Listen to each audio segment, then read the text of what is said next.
Well, look at that. Magic Mike is a trilogy now. This last dance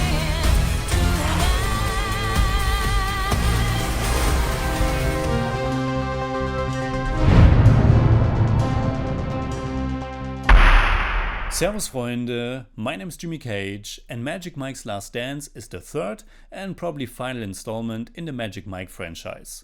It was once again written by Reed Carolin and again, like the first film, directed by Steven Soderbergh. Initially it was planned as a streaming exclusive, but now it's getting a theatrical release as well. I have seen both previous Magic Mike films when they came out. I really liked the first one, but I thought the second one was just mediocre.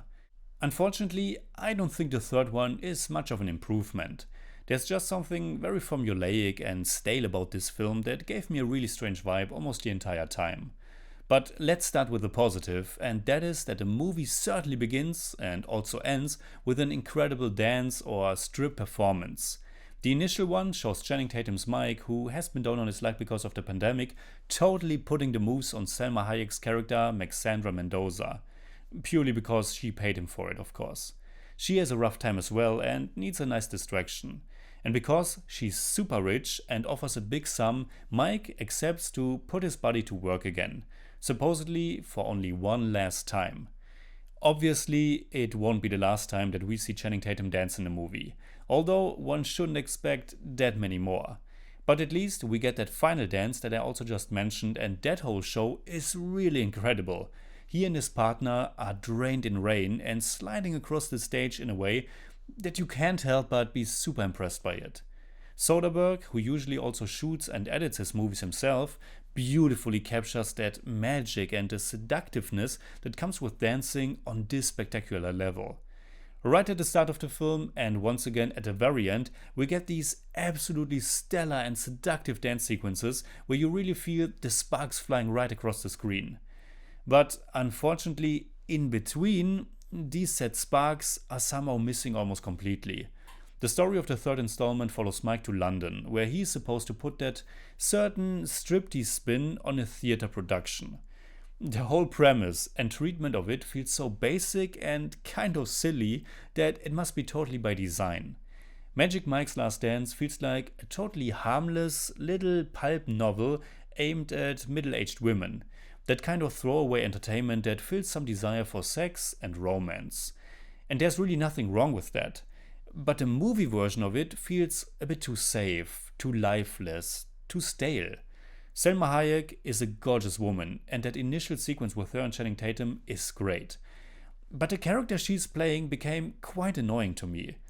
The movie's going for a liberating, empowering, sex-positive vibe, but the Maxandra Mendoza character, the going by the numbers screenplay that really goes through all the motions of putting up a stage play and facing the usual obstacles, and the oftentimes surprisingly old jokes are really putting the brakes on this. Not that it had much momentum from the beginning.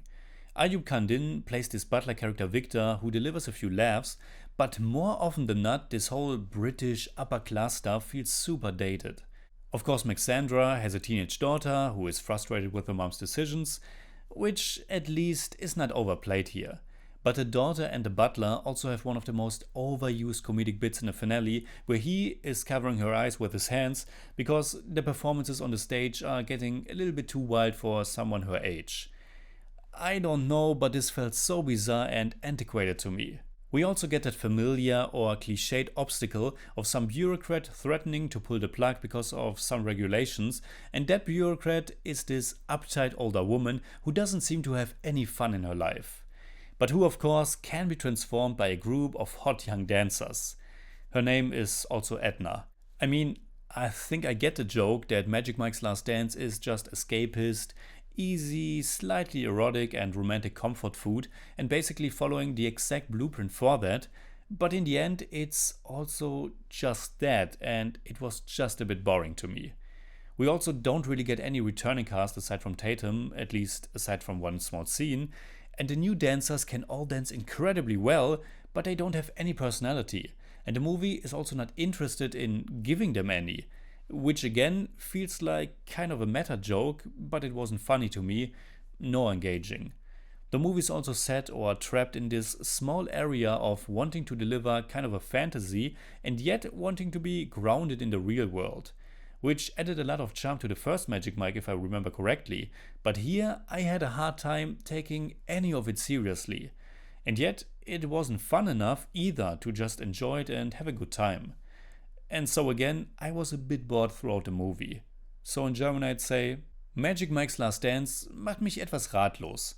Ein Film, der ganz unverhohlen nicht mehr sein möchte als eine seichte, erotische Fantasie, aber irgendwie bis auf zwei grandiose Tanzsequenzen nie wirklich Elan oder Freude versprüht und die meiste Zeit nur recht abgestanden daherkommt. I give Magic Mike's Last Dance 5 out of 10. It's more like 5.4, but I don't do that. Let you off with a warning, right?